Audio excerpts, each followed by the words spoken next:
medical marijuana. The marijuana, as my mother used to call it. You're not doing the marijuana, are you, Mark? No, Mom. Leave me alone. Marijuana's come a long way from me in high school. And I personally have found that, again, this whole leftover from Prohibition is kind of pissed me off a little bit. And I'll tell you why. Because this segment, we are in studio again with the beautiful Savannah, my co-host. And we are also in studio today with Dr. Alita Sikora, one of the first in our area to really dive into this subject of medical marijuana. And, as many of you know out there, especially anybody who tuned in last week or the week before, when we were doing our annual cancer bake sale at March at the Point Salon and Boutique, I'm very, very, very involved with Friends After Diagnosis, a all-women's cancer support group. I love those girls. They do great work here in our county. But when you attend a meeting and you're looking at a crowd, anywhere from 30 years old to, gosh, we've got a lady or two that are in their 90s, and you start hearing them talk about, in a safe space, who's trying the new medical marijuana. And we're getting interesting reports about regaining appetites, sleeping for the first time in months. These gals are undergoing chemotherapy and radiation. They're not feeling well. And it has helped them regain a sense of health and quality of life. Absolutely. And so it really sort of irks me that, this has been so, I don't know. Yes. And true story. I know we're going to run short on time again, as usual, because it's radio. When I had cancer many years ago, I had testicular cancer. They radiated me. They operated me. You got a lot of time to think. Was it a local radiation? Well, that's it. They go up and down your lymphatic tract just in case to make sure that nothing's burst and whatever. So lucky for me, I survived. But while you're doing it, you're sick as a dog. And I remember back then this whole medical marijuana thing was not an option. And I remember hearing rumors from other cancer patients that it might help me. And here I was, a grown man in my 30s, and I'm thinking, oh my gosh, how am I going to get marijuana without getting arrested or wind up at a high school? Now I'm going to be, a pedophile at a high school looking for drugs. I'm like, I'm a grown man with a day job. Why can't I get this to alleviate my pain? Because I was truly sick as a dog. They had prescribed me this pill. I forget, what was that called? Marinol or something. It was like $100 and something bucks a pill. Yeah. And it didn't work for me. It didn't work at all. And so that immediately began to shift my thought process. It's no secret. My personal religious beliefs. I happen to be a practicing Mormon, so I don't drink, I don't smoke, I don't do a lot of things.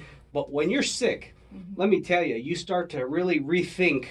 Are there merits here? And indeed, I have found this to be a game changer. So talk to us a little bit about this whole opioid thing and marijuana and its role. So I have now over 300 patients that I have certified for medical marijuana that have used it, and I would say at least 30 to 40% have gotten off of their opioids since they started. Right. Now, out of curiosity, percentage-wise, give you a vague number. I know you're a doctor, can't talk about stuff, but would you say that's the bulk of your clientele? What? Yes. Yeah. Yes. So, this is really how I kind of started out as a curiosity. Oh, let me see how it goes, and then people would start coming back in and telling me, I went from 10 oxycodone a day. I'm off of it. And I literally was No I kidding. didn't believe them at first. Yeah. And then it was, these are people I used to see every single month. They would say they had all this pain. And sometimes even as a doctor, it's hard to believe it. Do they really have all this pain, or are they just drug seeking? And that's the problem with pain. You can't really test for it. There's no blood test. And as they came in and they said they got themselves, I didn't do anything other than I certified them. They started the medical marijuana, and then I see them like 5 months later. And this kept happening over and over and over. These patients were getting better.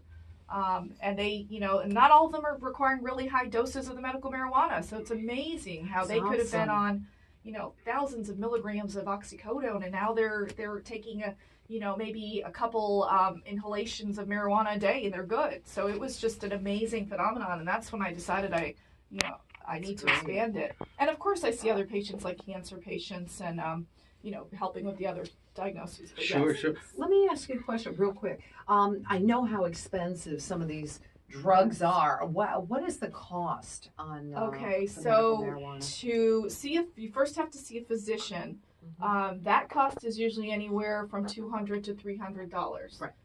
For that initial visit to get into the state system. Then you have to pay the state a $75 application fee.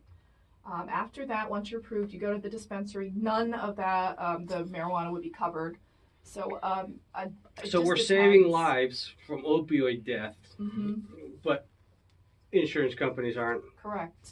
I wonder if they're not allowed, I guess, Well, because it's a It's schedule illegal whatever. federally, so Medicare is a Yeah, right. I know, federal right? It's all program. money driven. So, for those of you who can't see or are watching on Facebook, But the cost, I would say, it really depends. Some people spend as little as $40 a month because they're just getting. They get quality with that. They It's a do. good They yeah. take a couple vapes a day and they don't need a lot.